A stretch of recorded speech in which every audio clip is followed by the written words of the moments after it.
Welcome to Double D. You forgot already. This is episode 1. Our plan already foiled. Real life, baby. Real life. Yes, real life. Welcome to Double D Show. I'm Desiree. This is the very first episode, and I'm Damon. Yes, and this is your life therapy. Yes, that's basically what we're kind of going to be teaching here and talking about here. So, what was the intent of this show? This was your idea to do a podcast. What was the whole purpose behind this? So we decided that we wanted to do this show because we wanted to help people. We're going to dive deep into this episode, talking about a little bit about our background history, as well as kind of where we are now, how we got to where we are, because it hasn't been always sunshine and rainbows. And so we just want to let you guys know that you are not alone out there. I think with, the Rona, everybody kind of just got so messed up with everything, not only your businesses, your relationships, just completely everything. So that's why we're here today, is because we want to give you a little bit of love, a little bit of insight. And if you guys are actually watching, we're parents. Okay. This is real life. We may have a little peekaboo here and there from our littlest one. Go. So. Real life, baby. Real life. Okay. And really a big intent behind this too is to, for those of you guys that may not know us, and those of you who may, which are probably, there's a lot of you guys tuning in right now.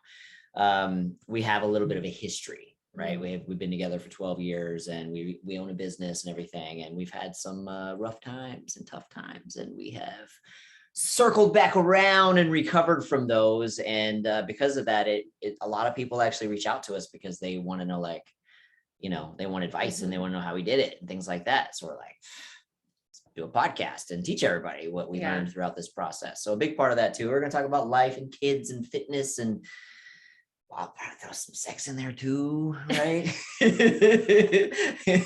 Try to make it fun so that way you guys can tune in. So I think we wanted to start off kind of telling you guys the stories, so that way when we get in the later episodes, you guys kind of understand how we got there, because we were raised completely different, just like you and your spouse probably were. We have we are just completely different people.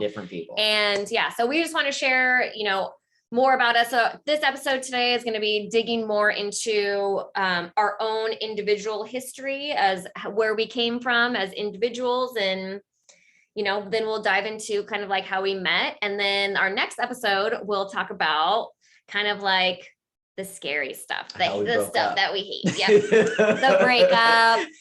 And then we'll definitely be working more into how we got to where we are, because, there's a lot of things that probably got in the way of our marriage, like children, business, everything. So that's what we're going to dig deep into. So we're really excited to be able to come to you guys and share with you our story. Do you want to tell them your story first? Well, first off, I should probably warn you guys, if you don't know who I am, I'm definitely much better these days since my healing. But I'm known for being a savage, okay? And I'm a little crazy, and I'm very passionate, and I'm very foul with my language, okay? Not always. I'm actually it's improved tremendously, but so warning, this is a warning, okay? So if you can't handle F-bombs and you can't handle real talk, this is probably not the podcast to listen to, because with your kids in the car, when I go off on tangents, I'm going to speak raw truths. So even when I'm talking about myself. So just giving you a little warning. So if you can't handle profanity, don't watch my show. Or just mute it when I talk. For the most part, I'll be pretty good, but there's going to be moments when I'm talking about things that I might drop some F-bombs. But to kind of give you guys a little bit of a background, and you know what I actually was thinking about the other day too, and I didn't tell you this yet. So this is kind of actually live right now. I think as with the episodes progress, I actually think that I might disclose the real reason why I actually grew up fatherless. You should. So it's a secret. And the reason why I'm saying this, you are the way that you are. It is the way that yes. But there's a reason that I was, and I didn't understand this and find this out until I was like 25, and it totally messed me up even more. But anyway, I think so why would you not want to disclose? Well, because I've never told anybody. You're one of there's only like a handful of people in the world. But like, why? Like, why is it like something that you're ashamed of? Like, why do you not want to like share? That is a really great question. I wouldn't necessarily, I'm not ashamed of it at all. I think I'm more protecting the other people involved kind of thing, you know, and it's just, and on top of that too, I don't want to kind of play the whole like, you know, victim card and the pity party card, you know, so. But I think other people could relate to that. Yeah, I think hardly anybody. No, totally. I think probably absolutely. Like 1 out of a million. Yeah, but even if you could change the life of like one person, yeah. I mean, you've done your duty here on earth, right? True, right. Which one of the big reasons why we're doing this, trying to help you. Exactly. Guys, right? Okay, so let's back up. Okay, so to kind of give you guys a little bit of story, especially for those of you guys that have known me for a long time, about why I was so messed up before I went on my little healing journey, and why I was such an asshole before, right? Because I wasn't savage asshole. Okay. And really what it comes down to is if you put it in one sentence, I was a damaged kid. Okay, which a lot of people are. Okay, a lot of us are pretty messed up from our childhoods. You know, you have like divorce, you have abandonment, you have neglect, you got abuse, you got physical abuse, verbal, sexual, you got all these different things that are happening to kids when they're children, and it messes them up emotionally. And we're not really taught how to cope, heal, deal with this stuff, right? We're only taught how to suppress it, right? So, so for me personally, like I mentioned this a minute ago, I grew up fatherless, okay? No dad in my life at all whatsoever. Right. And growing up as a kid, I didn't understand it. I didn't understand the reason why he was never around. And literally every day I always hoped that like he would just show up. Right. I would get a phone call. Right. It's because we had landlines back then. Right. We didn't have cell phones, the landline. I always hoped the phone would ring, or I'd get a call, or he would stop by a game or something. And it never happened. Right. So like day by day, I was disappointed more. I was hurt even more. And the story that I was always told, which we found out when I was 25, was, well, actually, I started to find out a piece of the story at 18, but not the real story until I was 25. And I'm 43 now, guys. So the story that I was told from childhood was that he left my mom when she got pregnant. And I know a lot of you guys have probably heard that exact same thing from your parents, because a lot of you guys are growing up fatherless these days too.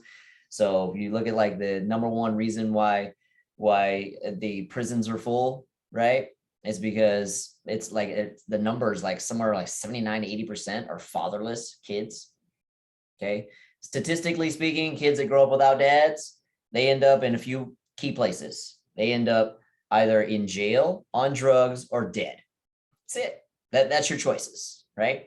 So anyway, so all this pain and stuff that I was accumulating as a kid made me very angry, right? To the point to where I was just an asshole to everybody, right? I grew up that way, not really understanding.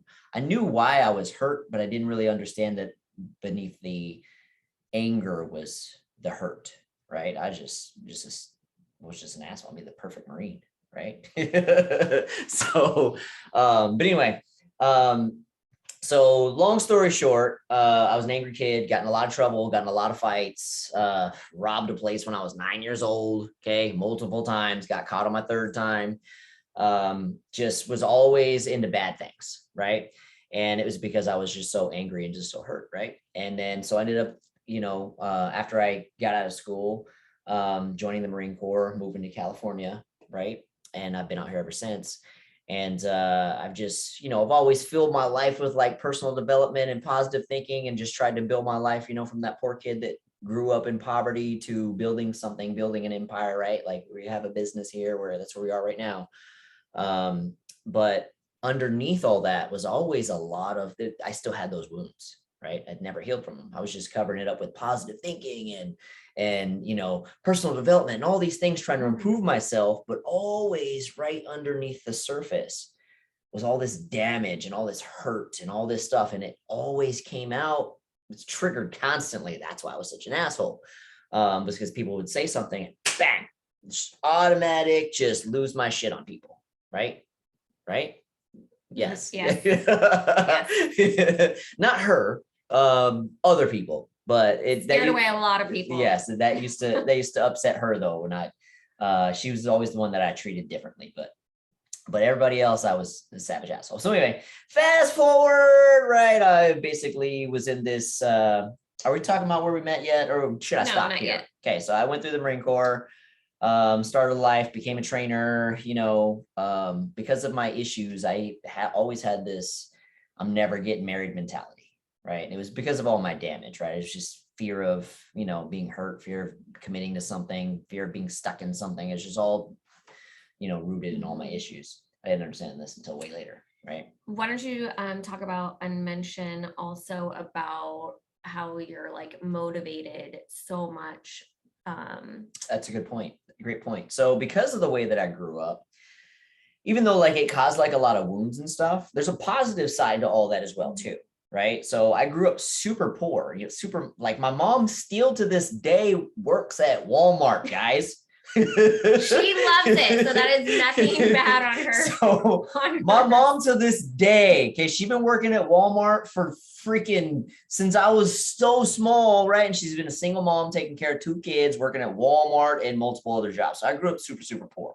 So one of the reasons and one of the things and the other side of all the wounds and all the pain is it tends to also make you overcompensate in other ways, improve yourself in other ways, right? So, and one of those areas for me was always trying to succeed in life, right? And because I grew up, that small kid. And I remember, I'll tell you guys a quick little story. And this is where like the switch was flipped when I was a kid. Is I grew up in like the hood, right? Imagine a little white boy gringo in the hood. Okay, so in Texas. So everybody was poor, and I've always been. And I'm going to talk about this more because because of the way that I grew up, I've learned to be self-taught, right? And I've learned to analyze things, right? And I've always, when I wanted to learn something, I would find people who are the best at it, learn what they're doing and just mimic it, right? And then kind of make it my own, right? That's how I've always just done things in my life because I didn't have a dad to teach me things, right? So I would just look at people who are really good and like, all right, how did they do that? All right, I'm going to do that. Okay.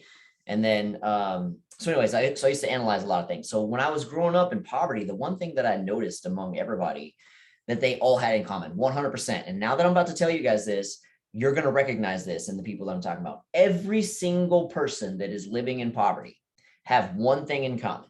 It's not that they're dumb, they're uneducated or whatever, excuses or things that you think it is. They all have one thing in common.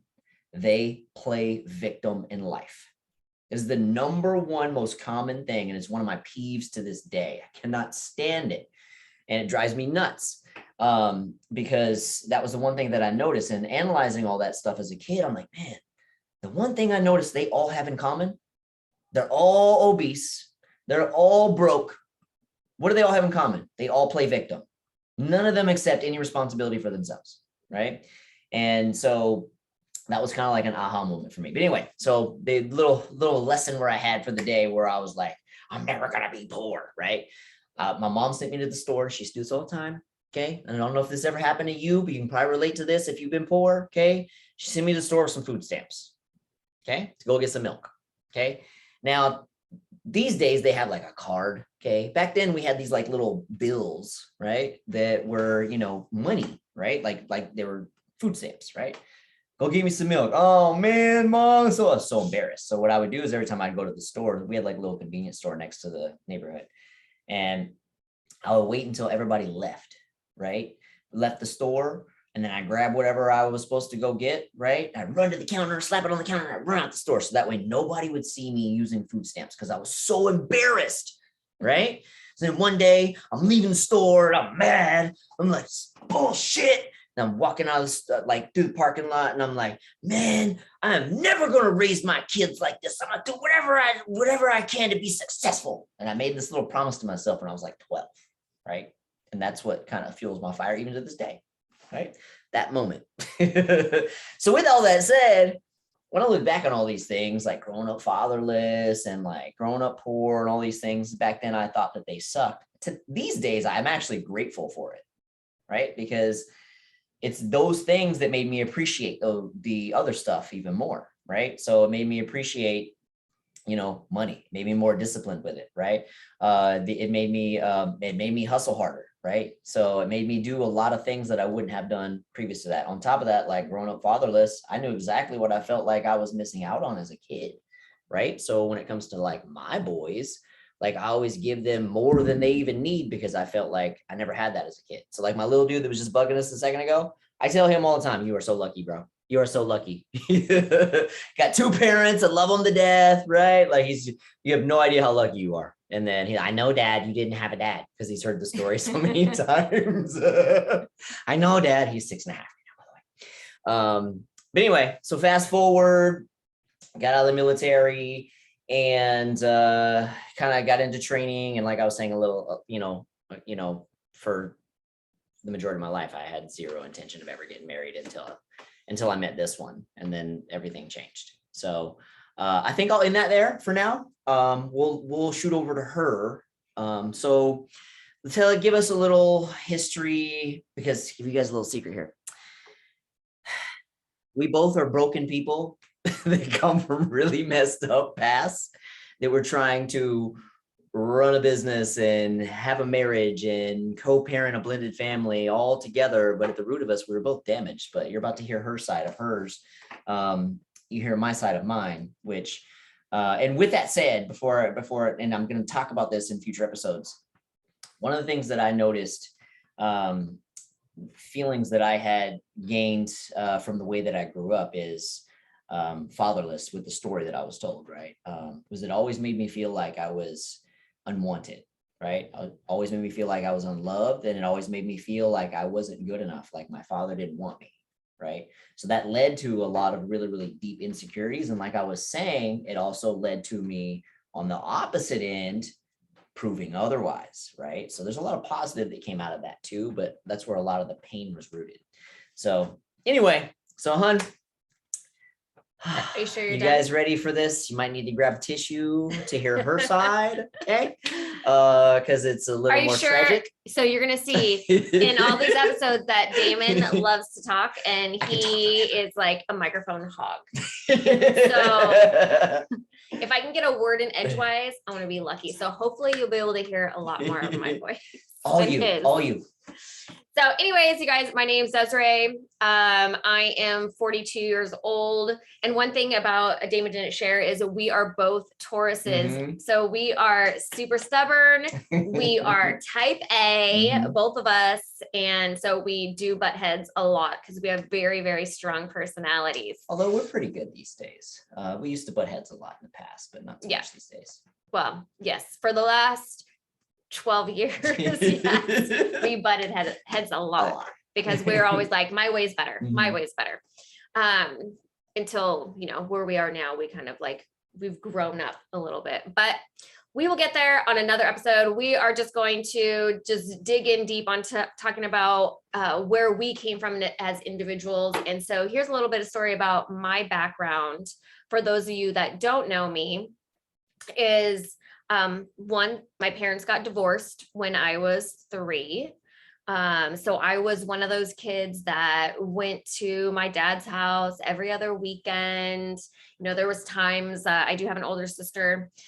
We got put on the Greyhound bus when we were kids. I know, can't possibly even imagine doing something like that nowadays with our kids. But my sister and I would be on the Greyhound bus to my dad's house because it was about an hour-and-a-half drive, and my mom worked and my dad probably didn't have a car. So, her other dad. Yeah, so my real dad didn't have a car. So my mom instantly got remarried to an amazing guy. He's been in my life. I didn't actually realize that until I became an adult. We were pretty successful. We always had a brand new home to live in. Money was never an issue. At least my parents never made it seem like it was an issue.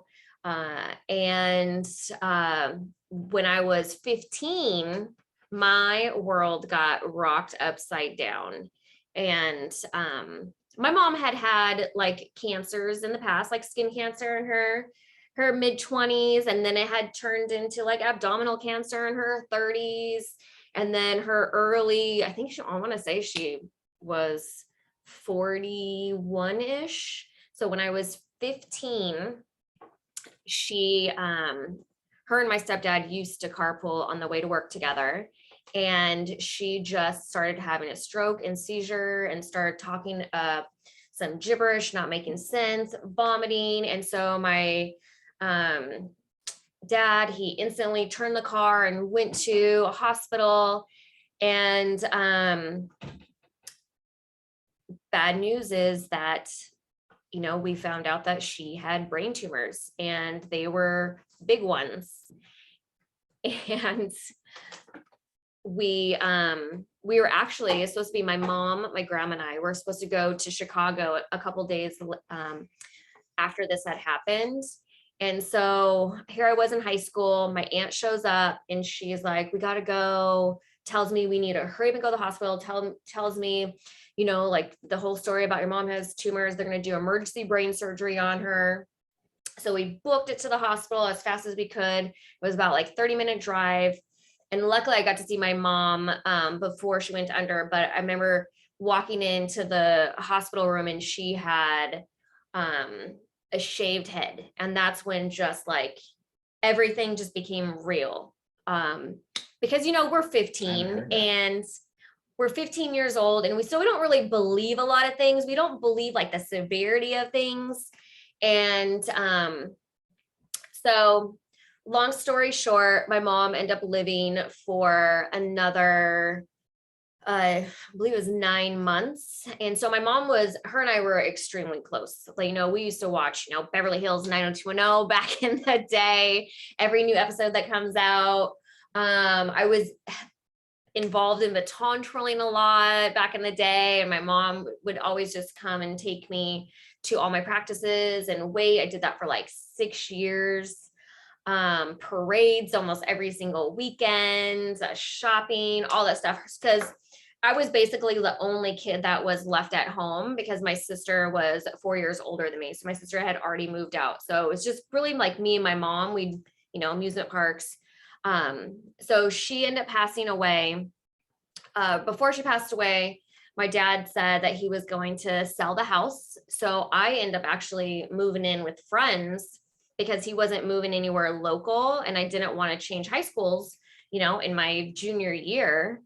And so here I was, 16 years old, moving in with a friend, end up moving into another friend's house, which I still talk to, and I'm really close to their family.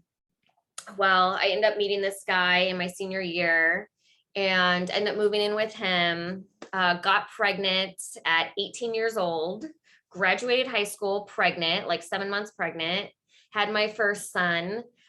His name's Isaac, and ended up getting our own place to live. Got pregnant again, found out that something was wrong with the baby when I was like 6 months, and they wanted to induce me. So by the time that happened, I was almost 7 months. I actually gave birth to a baby girl that lived only a few hours. And so she passed away. And oh my gosh, there's so many things that happened in such a short period of my life. You know what, how they say like death comes in threes? Well, that wasn't the end of it yet. So we're still waiting for that third death, right? So end up getting, actually, after my daughter passed away, we ended up adopting a boy who is Sebastian. He's actually now 21. And he was from my first husband's cousin, like the 8th baby. And end up adopting him, was there in the delivery room when he was born. He was supposed to be a girl, popped out a boy. So here I have these 2 boys, Isaac and Sebastian, and I am almost 21 years old. And so 21, and then I had been married to my first husband, so the dad of these 2 boys, and he had dealt with a lot of depression issues. He grew up too without a dad. He actually saw his dad beat to death when he was really young. And so that pretty much scarred him. And just a lot of bad other things that happened in his life from his family and that side. And so one day he actually took his life. So that was my number third death. So here I am having this 4-year-old and this 1.5-year-old boys that I have to all of a sudden take care of. So as you guys can see, I've kind of had to be on my own since I was 16. I've always had to try to make it work. And I think that's why one of the reasons why I am the way I am, where I don't play victim, because one, I couldn't play victim back then because I had these boys I have to take care of, right? I mean, if you think about it, I could have been with all this tragedy that had happened in my life, but I absolutely refuse to live that type of life. Like, I want the best of things. I want the best things for my kids. All that death that I had gone through actually made me, I feel like God put me through all of these things, like losing my mom, losing a child, losing my husband, so that I can be better for all the people that I come in contact with. That's why I love what I do right now, is because I have so many women that come into the gym that train with me, that I've created this great community that have, and a lot of them have gone through like one of these things. And so I can relate to them and I can give them hope. Like, you don't have to feel bad. There is more to life. Yes, that we truly miss those people and life would be a lot better if they were here. Absolutely. But I believe in something so much greater. And I'm not going to dig into my whole religious stuff. And that's kind of another thing that Damon and I don't have in common, is I am a Jesus lover. I'm one of those people that I am worshiping at church with my hands in the air. Cry sometimes. Oh yeah. Cry sometimes at church. Just, yeah, I just feel God's presence sometimes. So, I believe that God puts me through all of these things so that I can better help people. I am not money motivated. So that's another thing where we are completely different. I just want to change lives. I want people to feel good. And that's one of the reasons why we end up, one of the things why we end up separating, but we can dig into that another time is, but yeah, that's kind of like my background is I'm just a go-getter. And just, I want to get things done and make a difference in the world. Great. So how do you think that this is just a random question. I just popped up in my head right now. So this is not, we do this a lot, by the way. We are these not random scripted. questions. Yeah. So this is when we go on our dates, this is how they flow. Like, we just have conversations and then a question pops in my head and I'm like, random question, boom. And then it leads into like deep stuff, So when it comes to the way that you grew up, how do you think it has affected you when it comes to your relationships?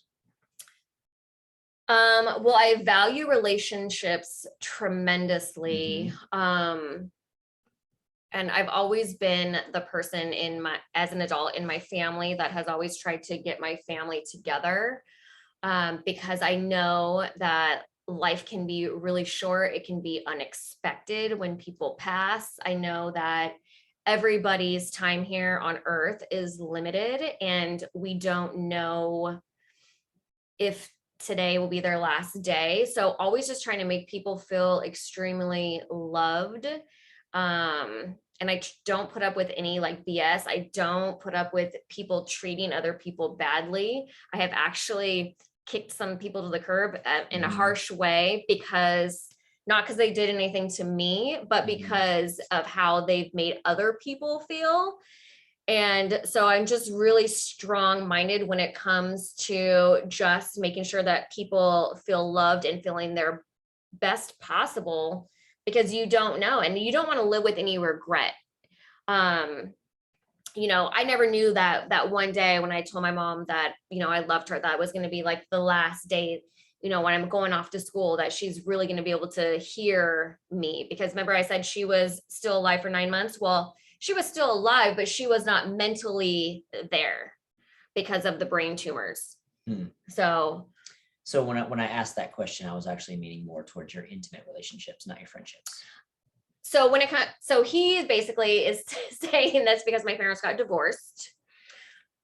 I'm not saying anything. I'm just curious what your perspective is. Yeah, no, because you even said like you think that like because my parents divorced when I was younger, that has affected my relationships. And yes, it probably has, absolutely.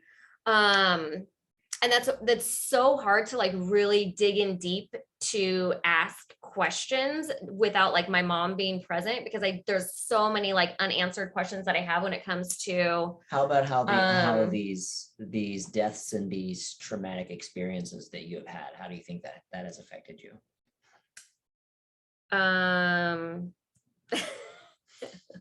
Told you, we're on the fly here. This is unscripted. But in our relationship, because you said not our friends. Yeah, in our relationship. So how has those things affected us? Well,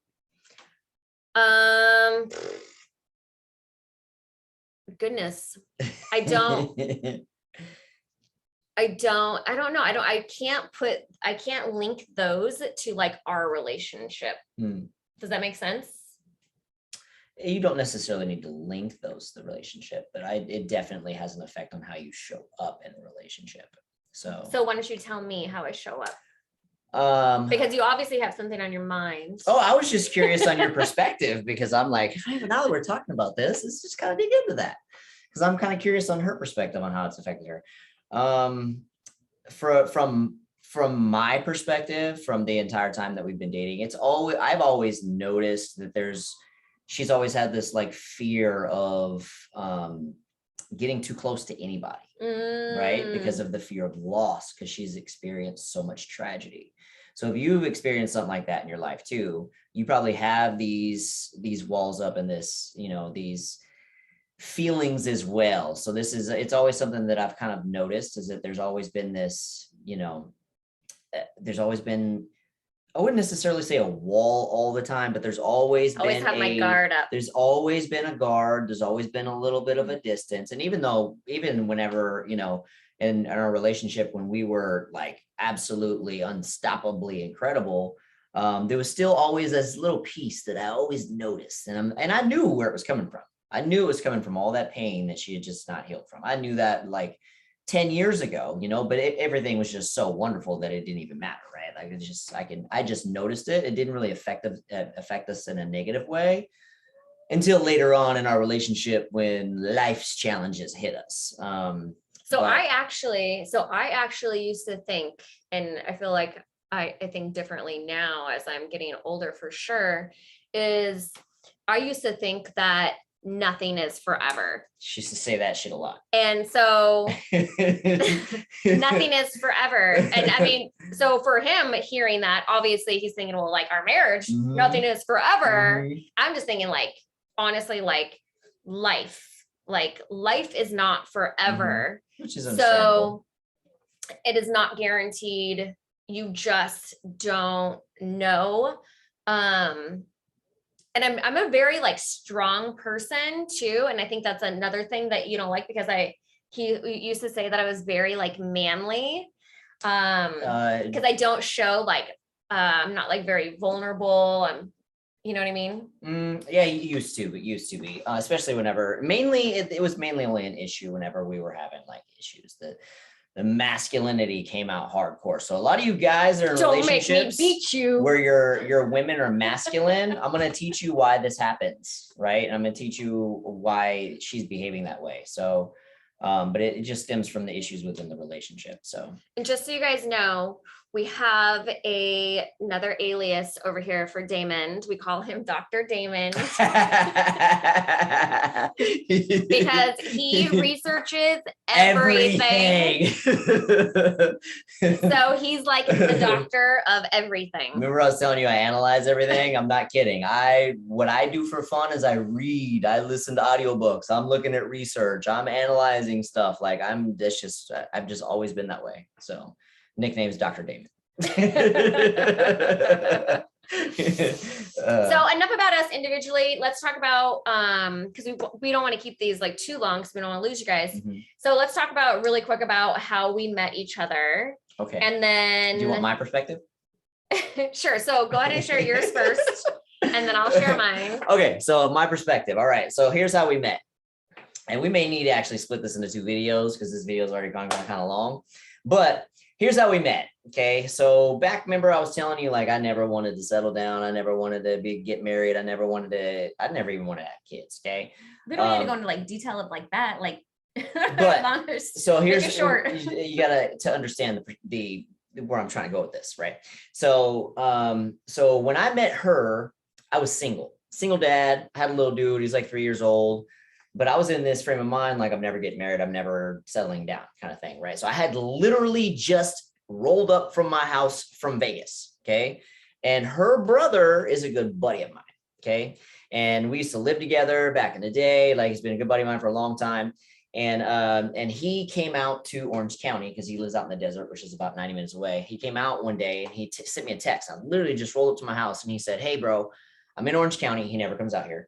And he's like, "I'm in Orange County. I'm at this party. I don't really know very many people here. Why don't you swing by?" And I was like, dude, I literally just rolled in from Vegas, just picked up PT, my little guy.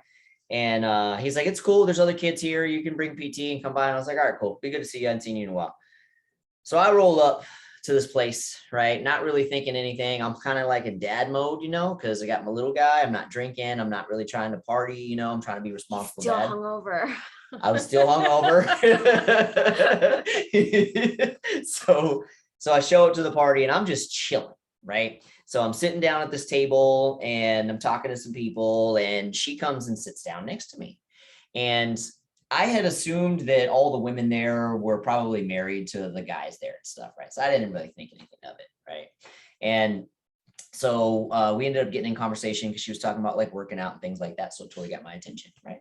So so we're hanging out, for a while and didn't really think anything of it because, like I said, I thought that she was with somebody there, right? And she had these big Paris Hilton glasses on that covered like half her face, right? Because this was the style back then. We're talking 12 years ago, right? So she had these big glasses on, so I couldn't even really see what she looked like, okay? And she was wearing this bikini that I wasn't too fond of. And but anyway, so we're sitting at the table, we're talking, we're just shooting shit, having a good time. She pulls these glasses off, okay?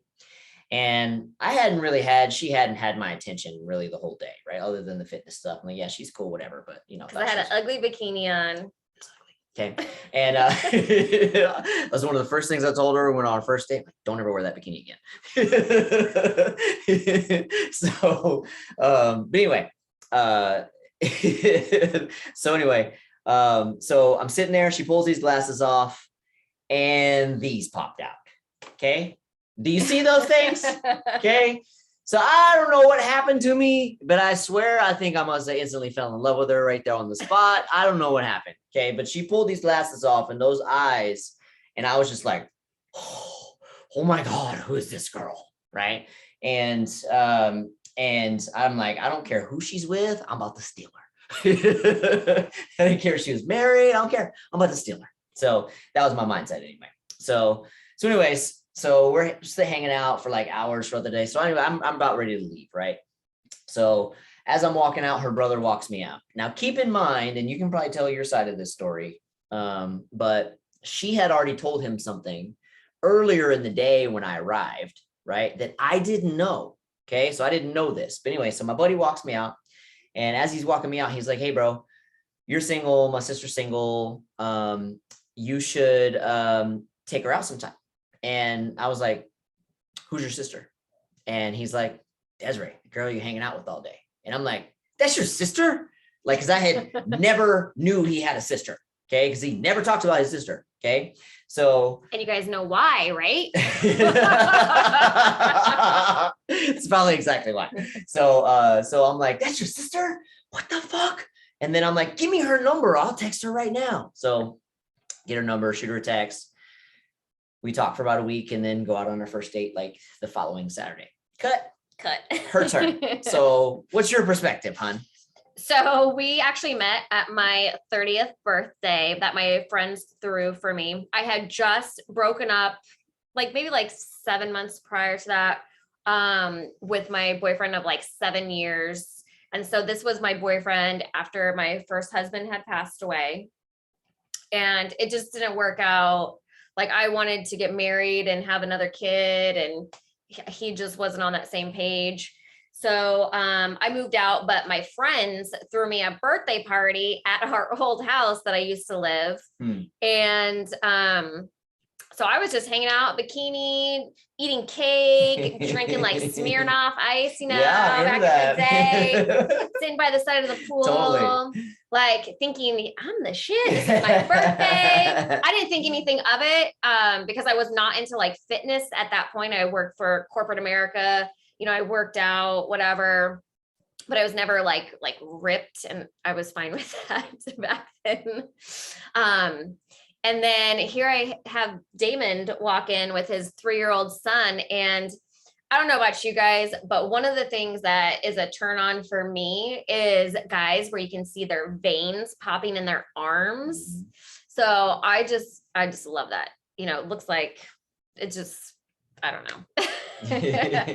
So I absolutely love that. So I'm just hanging out, talking to him while his kid's throwing rocks in the pool. So what did you tell Corey though? So I told my brother, I was like, hook your sister up. He's cute. And so my story is way shorter than him. My brother walked him out, told him whatever it is that he told him that Damon had said. And within minutes of the guy leaving, Damon texts me. And so we start texting, and we literally text for the entire week before we had our first date. So where was our first date? We are going to dig into that in the next episode. But we just want to share with you guys a little bit of background about us as individuals, because as you can see, we both grew up in very different lives, but also other lives that has actually impacted the people that we are today and why we have the issues that we have, even as a married couple. And just how we live life and how we parent and run businesses. I mean, there's so many things that, they